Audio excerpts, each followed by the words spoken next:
지난해 추석 때 저는 절친한 친구와 둘이서 세부 여행을 갔습니다. 새벽에 세부 공항에 도착한 저희는 리조트에서 제공해주는 픽업 차량을 타고 숙소로 이동했어요. 가는 길에 기사님께서 배고프지 않냐고 물어보시길래 그렇다고 했더니 졸립이라는 패스트푸드점에 들러주시더라고요. 기사님의 배려에 세부 사람들은 친절하구나라는 생각이 들어 더욱 기분이 들떴죠. 첫날 일정은 근처 마트에서 장을 보고 리조트 안에서 놀다가 저녁 무렵에 세부시티를 구경하는 것이었습니다. 저희가 묵었던 리조트는 막탄섬이라는 곳 안에 있었는데 세부시티까지는 택시로 2, 30분 정도를 가야 했죠.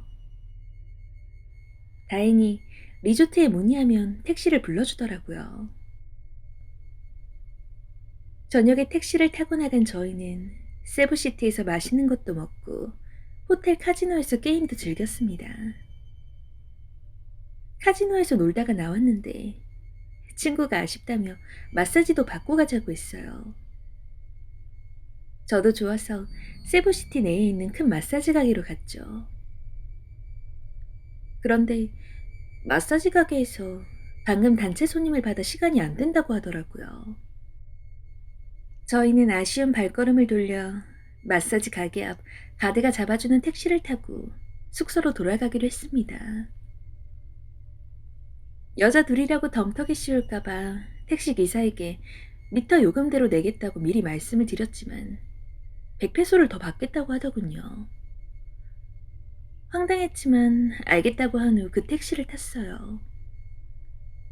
세부시티에서 막탄섬으로 넘어가는 다리를 건널 때쯤 택시기사가 저희에게 말을 걸더라고요.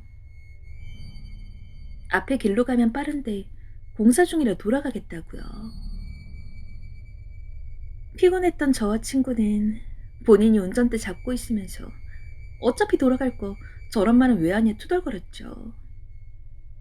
그러면서 휴대폰으로 구글맵을 켰습니다. 세부에 오기 전에 봤던 지도에서 돌아가는 길도 봤기에 대체 얼마나 돌아가려나 싶었죠.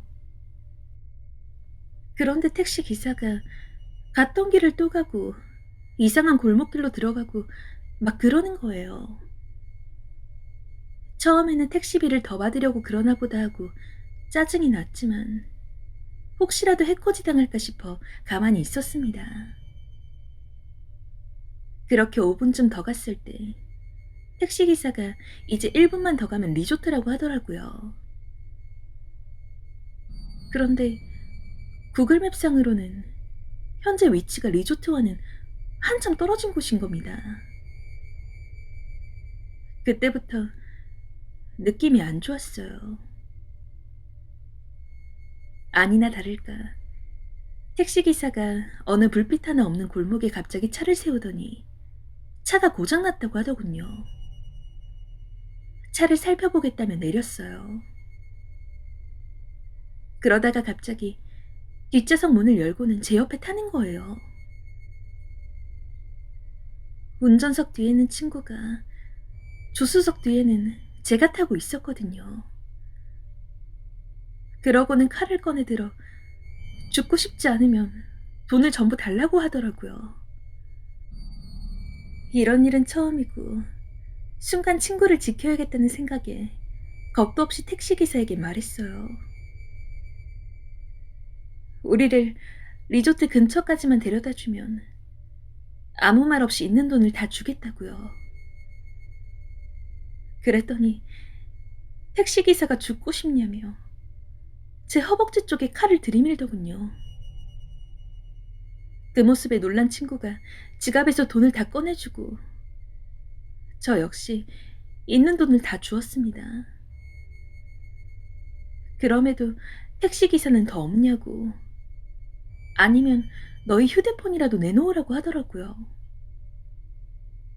그런데 거기서 휴대폰을 뺏기면 정말 끝이라는 생각에 빌고 또 빌었습니다.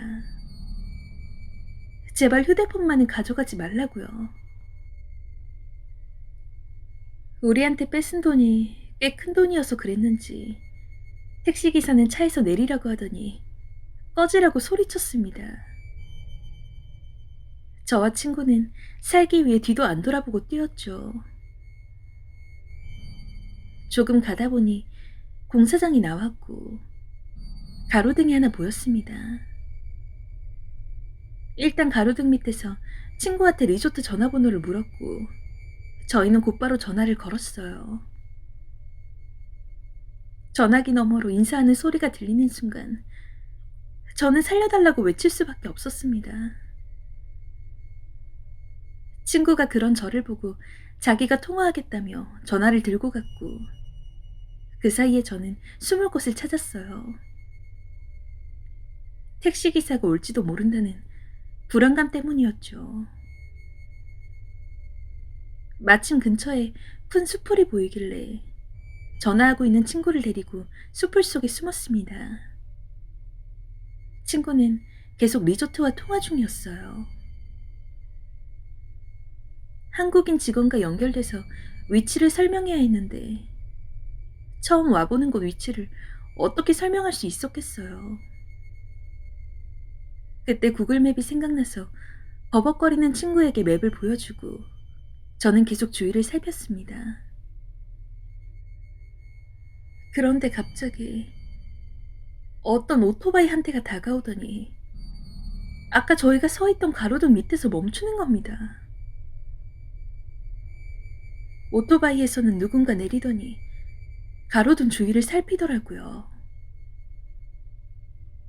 한 1, 2분 정도 시간이 흘렀던 것 같습니다.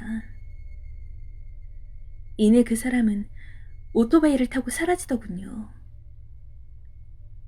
다행히 리조트에서 저희 위치를 파악한 직원이 계셔서 데리러 와주셨어요. 4, 50분 정도 걸렸던 것 같습니다. 저희는 곧장 숙소로 가길 원했지만 리조트 직원은 경찰서로 가자고 하셨어요.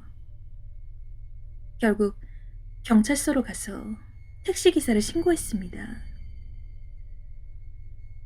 경찰이 세부시티 마사지 가게에서 CCTV를 확인하고 택시 번호도 알아내서 저희 여행 마지막 날 범인이 잡혔다고 알려왔습니다. 하지만 소송을 걸지 않으면 범인이 48시간 이내에 풀려난다고 하더라고요.